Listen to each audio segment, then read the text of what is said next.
దేవునికి మహిమ కలుగును గాక. ప్రభు పేరట మీ అందరికీ శుభాలు తెలియపరుస్తున్నాను. మీ అందరికీ మరణాత. పిల్లలు, ఈరోజు వాక్యం నిమిత్తం ప్రార్థన చేసుకుందాం. బాగున్నారా? మీరందరూ క్షేమముగా ఉన్నారని తలంచుచు మన ప్రభువును రక్షకుడైన యేసుక్రీస్తు పరిశుద్ధమైన నామమున మీ అందరికీ శుభాలు తెలియపరుస్తున్నాను. ప్రియులరా, రండి ప్రార్థన చేసుకుందాం. ప్రార్థన. మహోన్నతుడా, మహాగణుడు అయిన మా ప్రభువా, నీ కొందనాలయ్యా. ఇంతవరకు నీ ఆత్మ చేత మమ్మల్ని నింపి బలపరిచి, నీ వాక్యం చేత, నీ ఆలోచన చేత బలపరిచిన తండ్రి, నీకు స్తోత్రాలు. సమయంలో మేమేమై ఉన్నామో అది నీ చిత్తము, మా చిత్తము కాదు. నీ ఉద్దేశాన్ని నెరవేర్చి నడిపించి నాయన నీ ఎదుట, నీ బిడ్డల ఎదుట నిలిచి నన్ను నా తలంపులు మరుగు చేసి నీ ఆత్మ ద్వారా నింపి బలపరచుమని దేవా, మీరును మా తండ్రి గారును పరిశుద్ధులు, దేవదూతులు, శరేబులు, కరేబులు 24 పెద్దలు ఇక ఆదరణ తోడుగా ఉంచి బలపరచుమని ప్రభువును రక్షకుడైన యేసుక్రీస్తు యొక్క పరిశుద్ధమైన నామమున అడిగి ప్రార్థన చేయుచున్నాను పరమ తండ్రి. ఆమేన్. మన తండ్రి అయిన దేవుని సహాయము సదా మనకు తోడుగా ఉండి ఆయన రాకడకు సిద్ధపరచునుగాక. ఆమేన్. ప్రభునందు ప్రియా దేవుని సంగమా, దేవుని బిడ్డలారా, ఈ సాయంకాల సమయంలో దేవుడు తన కృపను బట్టి, తన ఆలోచన బట్టి నిన్ను నన్ను బలపరుస్తున్నారనే విషయం మాత్రం మర్చిపోవద్దు. దేవుడు అనేకమైన రీతిలుగా బలపరుస్తూనే ఉన్నారు. కాబట్టి ఈరోజు వాక్య పాఠంలో మనం చదువుతున్నప్పుడు ప్రియులరా, ఈ బైబిల్ గ్రంథంలో అనేకమైన విషయాలు మనం అర్థం చేసుకోగలిగి ఉండాలి. ఎందుకంటే అనేకమైన విషయాల్లో దేవుడు అనేకమైన రీతిలుగా నిన్ను నన్ను బలపరుస్తూనే ఉన్నారు. అందుబట్టి దేవదేవునికి ఎంతగానో కృతజ్ఞతాస్తుతులు మనం చెల్లించేవారమై ఉన్నాం. గనుక ఈ సాయంకాల సమయంలో మనం చేయవలసిన ప్రార్థన ఏంటంటే ఆత్మ సంబంధమైన ప్రార్థన చేయాలి. ఆత్మ సంబంధమైన ప్రార్థన మనం ఎప్పుడైతే చేస్తున్నామో అప్పుడు దేవుని బిడ్డలుగా ప్రార్థన చేస్తాం. ఈరోజు పాఠములు మనం చదువుతున్నప్పుడు బైబిల్ లేఖనం 24వ అధ్యాయంలో అనేక విషయాలు కనబడుతున్నాయి. ప్రియులారా, దీని కొరకు మనం ప్రార్థన చేద్దాం.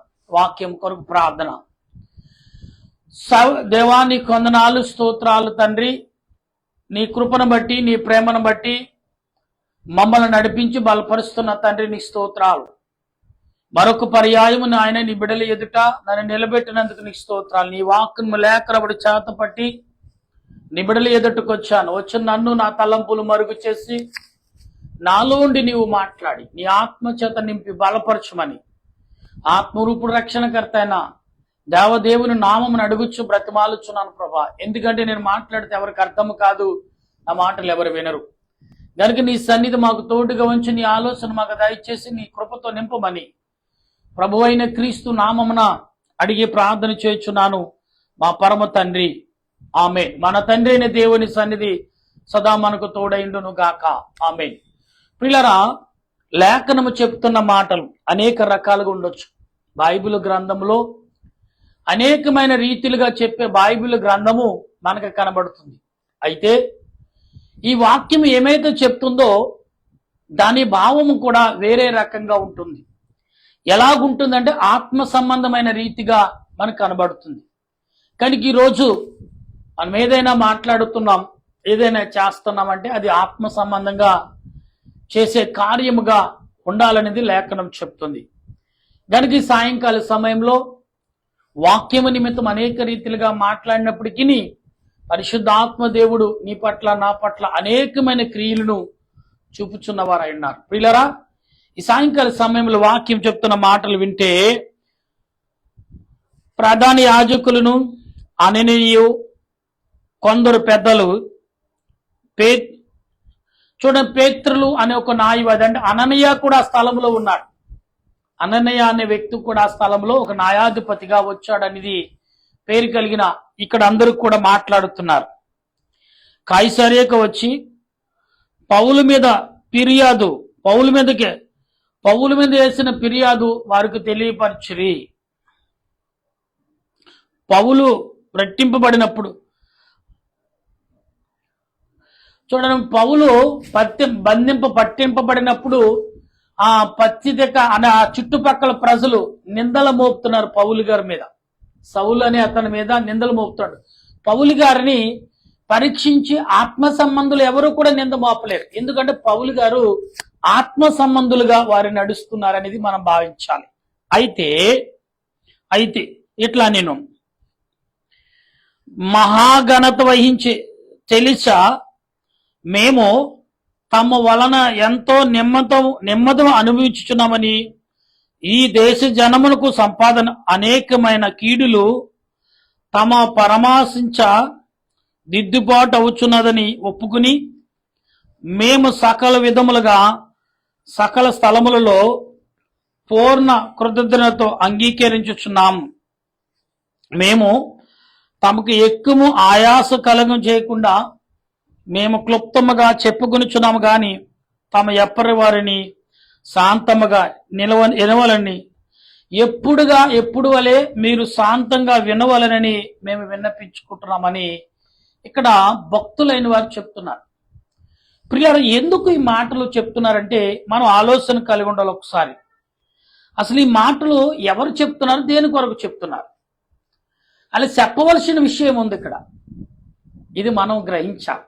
ఎందుకంటే చాలా మంది చాలా రకాలుగా మాట్లాడేవారే. అయితే బైబిల్ ప్రకారంగా ఏం మాట్లాడుతున్నాం అనేది మనం ఆలోచన కలిగి ఉండాలి మొదట. అది లేకపోతే అర్థం కాదు మనుషులకి. ఎందుకంటే ప్రతి మనిషి తన ఇష్టమైన రీతిలో మాట్లాడుతూనే ఉంటాడు. ఎవరి ఇష్టమైన రీతిలో వారు మాట్లాడుతుంటారో దానికి ఎవరు ఎదురు చెప్పవలసిన అవసరం లేదనుకోండి. అయితే ఇక్కడ ఎదురు చెప్పేది ఎవరు, అసలు దీనికి వ్యతిరేకంగా మాట్లాడేది ఎవరు అంటే ఆత్మ సంబంధంగా మనం గ్రహించాలి. అయితే పౌలు గారి విషయంలో చాలా వ్యతిరేకం కనబడుతుంది ప్రజల్లో. ఎంత వ్యతిరేకం అంటే ఊహించని వ్యతిరేకం. పౌలు గారు ఎవరో తెలియనట్టుగానే వ్యతిరేకం కనబడుతుంది.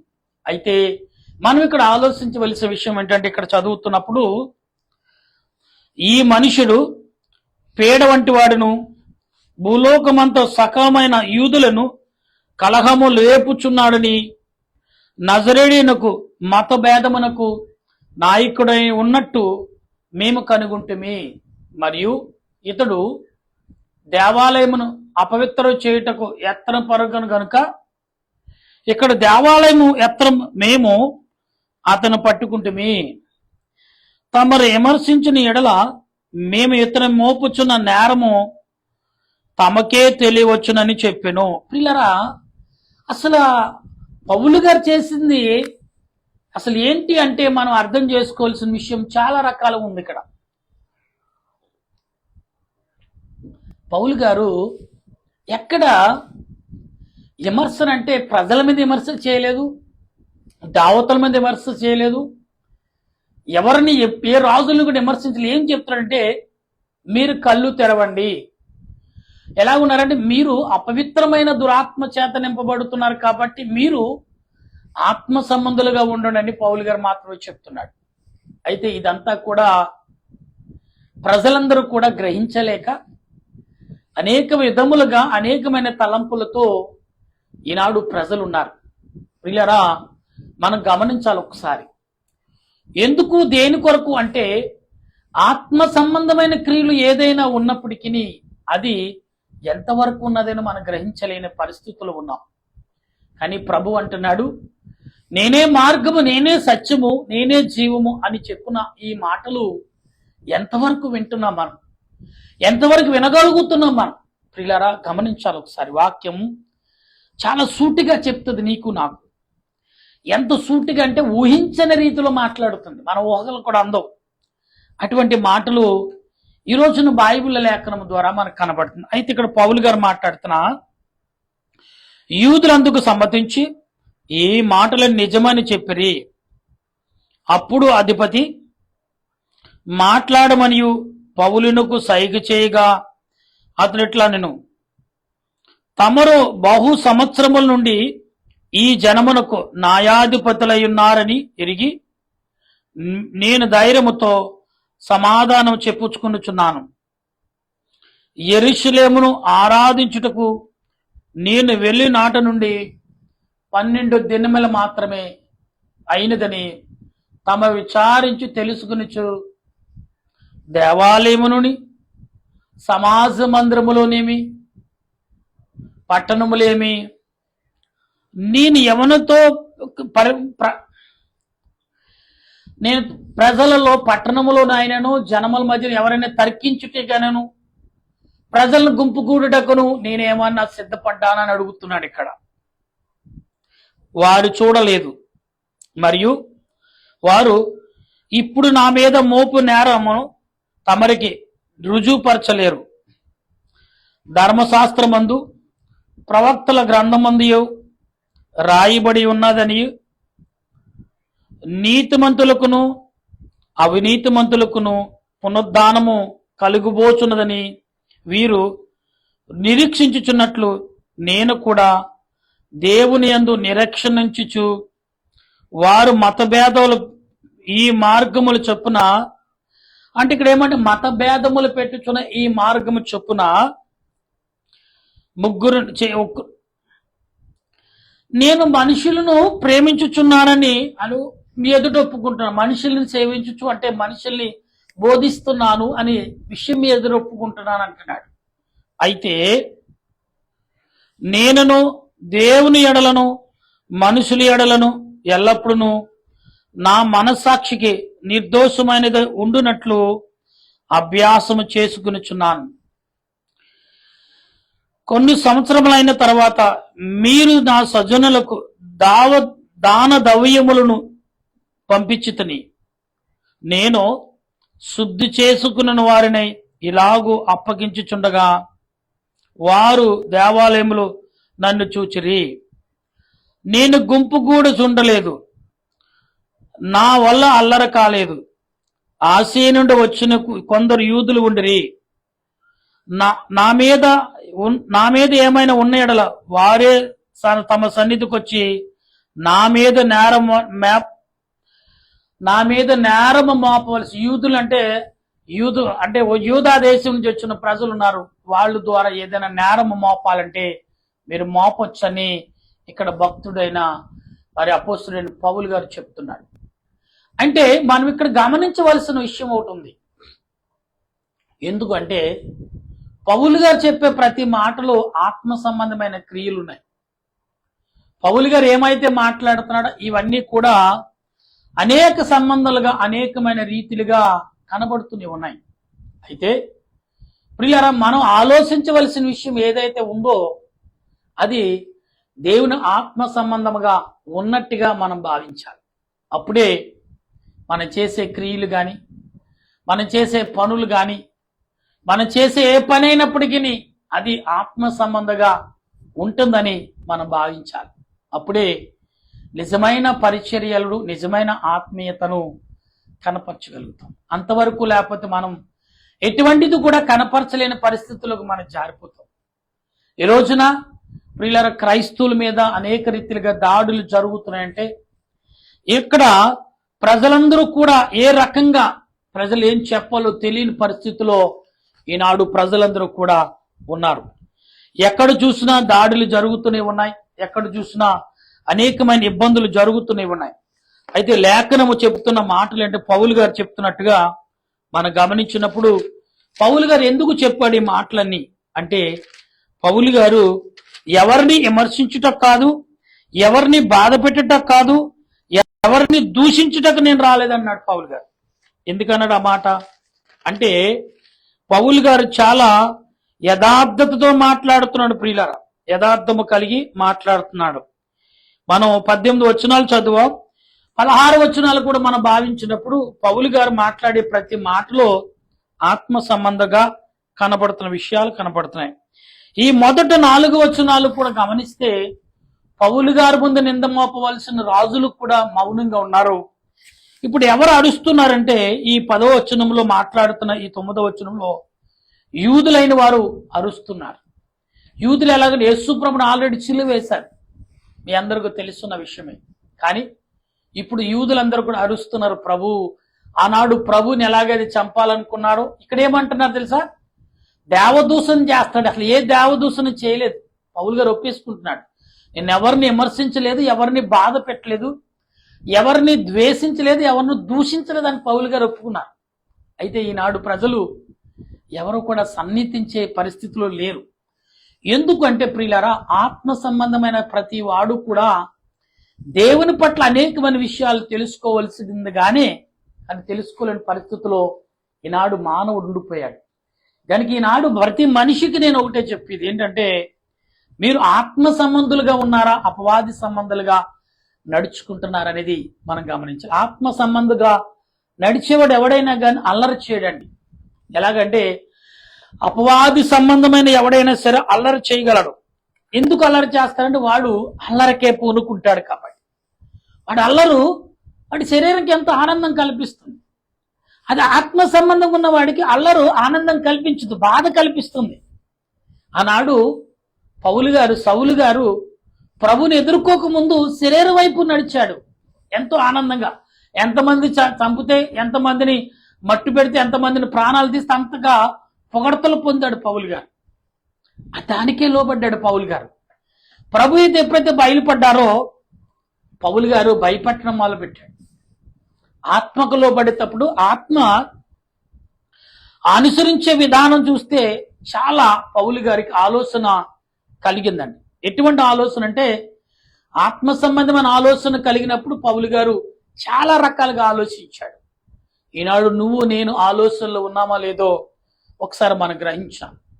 ఎందుకంటే లేఖనం చెప్తున్న ప్రతి మాట ఆత్మ సంబంధమైనది తప్ప అపవాది సంబంధమైన మాట అయితే కానే కాదు. ఇది మనం చాలా మంది గ్రహించగలిగి ఉండాలి. గ్రహింపు లేకపోతే నష్టపోయేది మనమే ప్రియులారా. ఎందుకంటే అపవాది గారు అనేక రకాలుగా నిన్ను నన్ను శోధిస్తాడు, వేధిస్తాడు, బాధ పెడతాడు. ఇవన్నిటిని మనం దాటుకుని ముందుకు వెళ్ళాలంటే ఖచ్చితంగా అపవాదిని జయించాలి. అప్పుడే పరిశుద్ధాత్మ దేవుని యొక్క సన్నిధిలో నిత్యము ప్రార్థన చేసేవారిగా ఉండగలుగుతాం.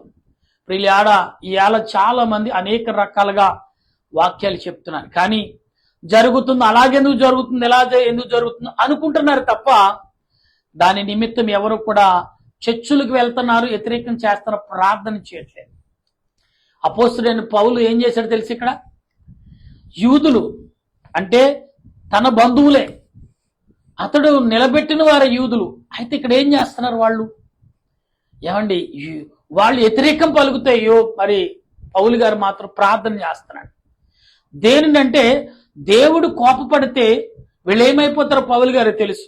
అంతకుముందు తెలియనప్పుడు దేవుని మీద వ్యతిరేకం చేసి ఏమంటారు చూసారా, రాజ్యాంగమును, మోసే ధర్మశాస్త్రను, దైవ గ్రంథం అంటే ధర్మశాస్త్రాన్ని కూడా ఇతడు దూషిస్తున్నాడని నెపలలో వేస్తాడు. ధర్మశాస్త్రం ఏంటో తెలిసిన వాడు పౌలు గారు, దైవ గ్రంథం ఏంటో తెలిసి నేర్చుకున్నవాడు, ఆత్మకు లోబడుతున్న పౌలు గారు.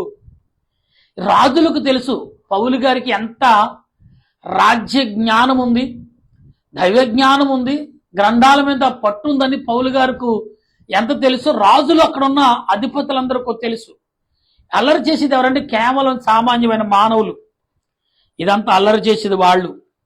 కనుక మనం గమనిద్దాం. ఈ సాయంకాల పూట పరిశుద్ధాత్మ దేవుడు నీ ద్వారా నా ద్వారా అనేకమైన క్రియలు చేయబోతున్నాడు అనే విషయం మాత్రం మర్చిపోవద్దు. దేవుడు చేసే ప్రతి క్రియ ఆత్మ సంబంధము తప్ప అపవాది సంబంధము కానే కాదు. ఇది మాత్రం మనం అందరూ కూడా గ్రహించాలి, ప్రార్థించాలి ప్రియులారా. అందుకే ప్రభు అన్నారు, నేనే మార్గము, నేనే సత్యము, నేనే జీవం అన్నారు. అంటే ఆత్మ సంబంధమైన క్రియలు చేసేటప్పుడు, ఆత్మ సంబంధమైన ఆలోచన కలిగి ఉన్నప్పుడు మనం అలాగే ఉండాలనేది పౌలు గారి ఉద్దేశం. దానికి సాయంకాల సమయంలో మనం ఏమైతే చేస్తున్నామో, ఏదైతే కొనసాగిస్తున్నామో అదంతా కూడా ఆత్మ సంబంధంగా భావించుకుని ముందుకు వెళ్ళాలనేది ప్రభు చెప్పిన మాట. కనుక అపోస్తలుడైన పౌలు గారు చెప్తున్న మాట ఏంటంటే, ప్రార్థన మాత్రమే చేయండి. ఈ లోకంలో మనం మాట్లాడి ప్రార్థన లేకుండా ఎంత మాట్లాడినా వ్యర్థమేనండి. ప్రార్థన చాలా బలమైనది, రాజులు సహితము మార్చగలదని పౌలు గారు చెప్తున్నారు. రాజులు సహితం మారి ప్రభు వైపు చూస్తారని పౌలు గారు చెప్తున్నారు. కానీ ఈనాడు మనం ఆ స్థితిలో ఉన్నామా లేదో ఒకసారి ఆలోచించుకోవాలనేది లేఖనం చెప్తుంది. కనుక ఆత్మకు లోబడితే ఏ మనిషి కోపంతో ఉండడు. అపవాది సంబంధకు లోబడిన ప్రతివాడు ఏం మాట్లాడతాడో తెలీదు, ఎలా ప్రవర్తిస్తాడో తెలీదు, ఏమి ఉచ్చరిస్తాడో తెలీదు. ఒక్కసారి మీరందరూ కూడా గమనించి ప్రార్థన చేయాలని ప్రభు ఉద్దేశం. నా సేవకుడైన నా ఉద్దేశం కూడా అదే. ప్రభు కోరుకునేది ఏంటంటే ప్రార్థన. మొరపెట్టండి. మీ అందరూ కోరితే నేను రాకుండా ఉంటానా? మీ కోరడా దేవుడు కోరినప్పుడు ఊరకనే ఆయన వస్తాడు. ఆయన బాధ పెట్టేవాడు కాదు, వేదన పెట్టేవాడు కాదు, శోధించేవాడు కాదు, మిమ్మల్ని బలపరిచే దేవుడు. ఈనాడు వింటున్న మీరు గాని నేను గాని మనమందరం ఆత్మ సంబంధులుగా ప్రార్థన చేయగల కృపను పరిశుద్ధ ఆత్మ దేవుడు అందించి బలపరిచి ఆయన రాకడకు మనందరినీ సిద్ధపరచును గాక. ఆమేన్. ప్రార్థన చేసుకుందాం. మహోన్నతుడా, నీ స్తోత్రాలు. ప్రేమగల మా తండ్రి, నీ కొందనాలు చెల్లిస్తున్నాను. సమయంలో మేము ప్రార్థిస్తుండగా మా ప్రార్థన ఆత్మ నడిపింపు ద్వారా, మేలు ద్వారా, ఆశీర్వాదం ద్వారా అనుగ్రహించి నీ కృపలో మమ్మల్ని సిద్ధపరిచినందుకు నీకు స్తోత్రాలు. ఈ సమయంలో మేమేమై ఉన్నామో అది నీ చిత్తం ప్రభా, మా ఉద్దేశం కాదు. నీ ఉద్దేశం నెరవేర్చి నడిపించి బలపరచమని, దీవించమని, ఆదరించమని, ఆయుధపరచమని ప్రార్థిస్తుండగా పరిశుద్ధాత్ముడా నీ సన్నిధి మాకు తోడుగా ఉంచండి. మేలైన ఆశీర్వాదంతో బలపరచండి. నీ ఆలోచన క్రియలు అన్ని వేళలా దయచేసి మహిమ పొందమని ఈ సమయంలో ప్రభ అనేకమైన వేదనలు శోధనల లోకంలో జరుగుతున్నప్పటికీ అన్నీ నువ్వు ఆలోచిస్తున్న దేవుడు, అని వినుచున్న దేవుడు అయ్యా. మా ప్రియుల పట్ల, మా ప్రజల పట్ల నీ ఆత్మ నడిపింపు దయచేసి నీ ఆలోచన క్రియలు సమకూర్చి నడిపించమని నీ దీనదాసుడని నేను చేస్తున్న ప్రార్థన. ఎందరైతే నీ పాదములు ఎదుట మొరపెడుతున్నారో, ఎందరైతే నీ పాదములు ఎదుట స్తుతిస్తున్నారో, ఎందరైతే నీ పాదములు ఎదుట కన్నీటితో విలపిస్తున్నారో, వారి శోధన నిమిత్తం, వారి వేదన నిమిత్తం, వారి బాధ నిమిత్తం, వారి కన్నీటి నిమిత్తం నీ పాదములు ఎదుట మొరపెడుచున్న ప్రతి మొరను ఆలకించండి. ప్రతి విజ్ఞాపన అంగీకరించండి. ప్రతి స్తుతిని నువ్వు ఆలకించి నడిపించమని గర్భిణీ స్త్రీలు, బాలింతరాలు, బిడ్డలు లేని వారు, వివాహాలు చేసుకున్నవారు, శుభకార్యాలు జరుపుకున్న వారందరినీ నీ ఆత్మ ద్వారా నింపి బలపరిచి మహిమ పొందమని నీ దీనదాసుడైన నేను చేసిన నా ప్రార్థన ఆలకించి మహిమ పొందమని త్రియేక దేవా, దయగల తండ్రి, ప్రేమగల రక్షక నీ స్తోత్రాలు చెల్లిస్తూ ఈ సాయంకాల సమయంలో చేయించిన మా ప్రార్థన అంగీకరించి ప్రపంచ ప్రజలందరి మీద నీ ఆత్మను కుమరించి శోధన, వేదన, అపవాది సంబంధమైన క్రియలు పోయి శాంతి సమాధాన సంబంధమైన మనుషులు వచ్చేటకు నీ సహాయం దాయిచ్చమని ప్రభువును రక్షకుడైన క్రీస్తు నామమున అడిగి ప్రార్థన చేస్తున్నాను మా పరమ తండ్రి. ఆమేన్. పరలోకమా పరమ తండ్రి, నామను పరిశుద్ధపరచును గాక, నీ రాజ్యం వచ్చును గాక, నీ చిత్తం పరలోకమందు నెరవేరినట్లు భూమి అందు నెరవేరిన గాక. మానవుడు మాకు దయచేయండి. మన ప్రార్థన చేసిన వారిని క్షమించిన ప్రకారం మా ప్రార్థన క్షమించండి. శోధనగా కింద తప్పించుము, రాజ్యము, శక్తి, మహిమ నిరంతరం ఇవ్వనావు తండ్రి. ఆమేన్. ప్రవేశరత్నమేచ్చేమో అపాధిగా ప్రవేశరత్నమేచ్చేమో అపాధిగా ప్రవేశ సంపూర్ణ విజయం అపాధికంతక నాశనం.